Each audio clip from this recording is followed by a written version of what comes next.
Number 3 की energy की जब बात करें, जो कि गुरु प्रधान माना गया है और गुरु का प्रभाव होता है।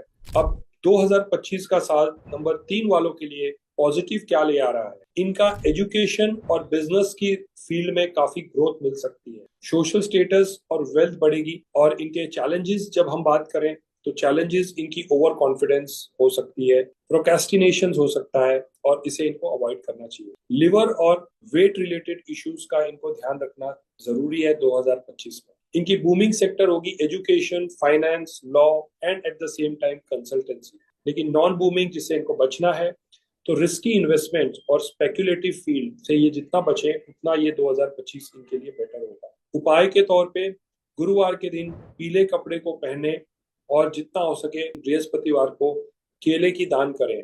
ओम बृहस्पताय नमः की जाप करें। और टर्मरिक जो कि हल्दी है उसका तिलक या केसर की तिलक इनको डेली करनी चाहिए।